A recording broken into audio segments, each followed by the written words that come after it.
All right, today we're tackling something that impacts pretty much every major logistics operation out there, yet somehow it flies completely under the radar. We're talking about mastering the warehouse yard audit.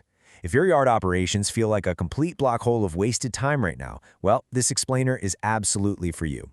We're going to help you uncover those hidden costs, eliminate some massive bottlenecks, and totally streamline your yard flow. And honestly, the best part? We're going to do all of this without hiring a single new staff member. So, let's get into it. So, I want you to think about this for a second. Where does control actually break down in your operation? Is it between the gate and the yard? Maybe it's between the yard and the dock, or even the dock and the warehouse floor. A proper yard audit exists to answer this exact question. Because it's in these transition spaces, these handoffs, where delays, blind spots, and unsafe movements just quietly drain your efficiency, way before they even show up as daily costs. You know, there's a saying that really hits the nail on the head here. Regular reviews show what daily routines hide. In the logistics world, it is so incredibly easy to mistake activity for productivity.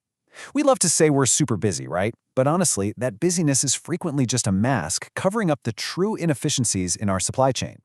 Regular audits take that vague feeling of being overwhelmed and turn it into precise, actionable evidence of exactly where trucks are waiting, where trailers are just sitting, and where your teams are actively losing time. Think of this agenda as your master checklist for today.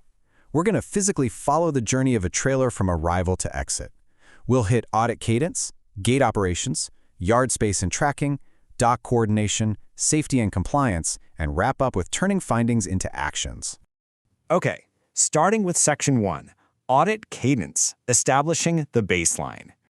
Before you even step foot in the yard, you've got to have a reliable routine. Now, you absolutely do not need a massive operation-halting audit every single week. Instead, think about setting up a rhythm of quick, targeted light checks. You'll want to do these monthly for areas like gate flow, dock scheduling, space use, and safety records.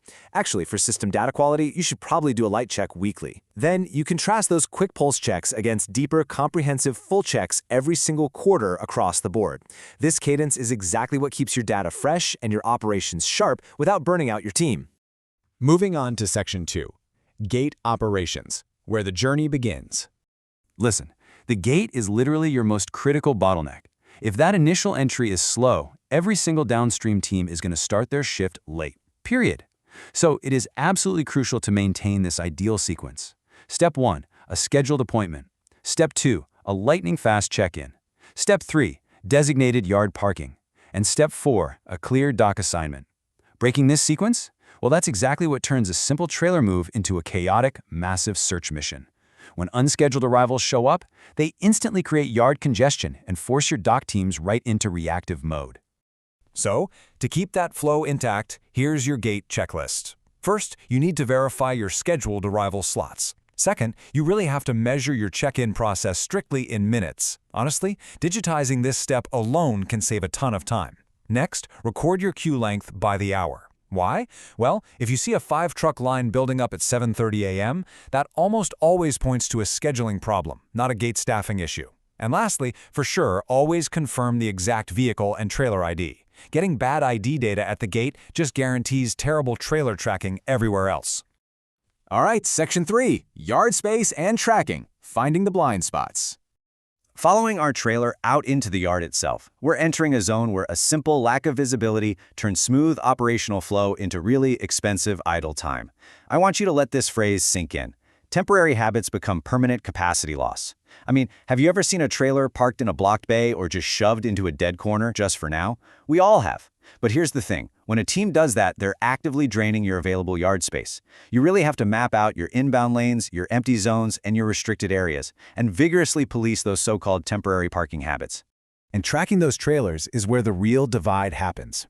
Now, manual tracking might seem fine when volume is low, but the second it spikes, you're dealing with spreadsheet errors, missing timestamps, and those super frustrating arguments over where a trailer was last seen. Automated tracking, on the other hand, gives you real-time location and dead-accurate statuses. In fact, I challenge you to try this today. Randomly pick 5 trailers in your yard and time how long it takes to find them.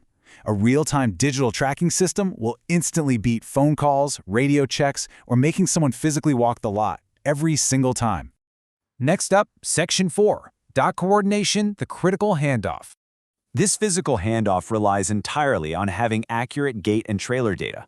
Just imagine the friction that's absolutely guaranteed when a yard team who is using a slick, integrated digital system tries to coordinate with a warehouse team that's still relying on a manual whiteboard. It's a recipe for disaster.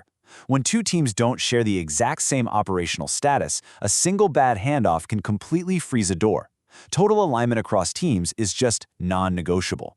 To audit your docs effectively, keep an eye on these key metrics. First off, are dock assignments being planned before the truck even arrives? Because if you're planning at the door, you're already too late. Second, start tracking the exact causes of your delays. Is it missing paperwork, no labor, or maybe a blocked door? And finally, monitor your dock utilization, but do it safely. A lot of folks think running a door at 98% utilization is a massive success. But I gotta warn you, running at 98% leaves absolutely zero buffer for daily exceptions. High utilization does not always mean healthy utilization. All right, moving into Section 5, Safety and Compliance, Protecting People and Assets. Now we need to shift our focus to the human and physical risks out there. And this number, well, it's incredibly sobering. 865. According to the U.S. Bureau of Labor Statistics, that is the number of fatal work injuries reported in transportation and warehousing in just the year 2024 alone. Proper safety checks protect your people, they protect your assets, and yes, they protect your throughput. Yard safety is a massive business priority.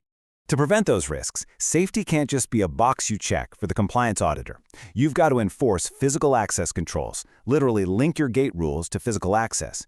Make sure you're regularly inspecting speed limits, lighting, and how pedestrians are separated from vehicles. And this is huge. Maintain strict activity logs for arrivals, movements, and dock times.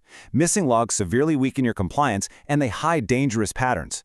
Speaking of patterns, when you do review incidents or near misses, you need to be looking for underlying patterns to fix, not just looking for someone to blame. Finally, we're at Section 6, Turning Findings into Actions, Tech and Next Steps. So let's talk about how to use technology to actually fix all these gaps we just spent time discovering. Spreadsheets and paper logs? Sure, they might be okay for tomorrow's analysis, but they are incredibly hard to search, audit, or share in the heat of the moment. But real-time integrated systems, where your yard management, warehouse management, and transportation management systems are actually talking to each other, that gives you live control. The ultimate goal here is pure visibility. True visibility means any of your team members can answer who, where, what next, and since when in under one single minute. Static paper reports simply cannot do that. You can use this quick framework right here as your cheat sheet to rank the issues you find by their impact and take immediate digital action. For example, if your audit turns up long entry queues, the likely cause is poor appointment spread. Your action? Add slot rules and a pre-check-in process. Finding lost trailers? That's caused by manual updates, so you need digital location control. If you've got bad dock idle time, it means weak coordination. You've got to connect your gate and dock data. And if you are constantly hearing repeated radio and phone calls, there's no shared view. The fix is rolling out unified dashboards and signage. So as we wrap up this explainer, I want to leave you with one provocative question. What hidden inefficiencies will you uncover in your next live shift audit? Because an audit totally fails if it just becomes one department's opinion in a stuffy meeting room. Do yourself a favor. Grab this checklist, leave the conference room, and go walk the actual site during a live shift. Talk directly to your teams, compare what the system data says to the actual ground reality, and start reclaiming your lost time. Thanks so much for joining me today, and hey, happy auditing!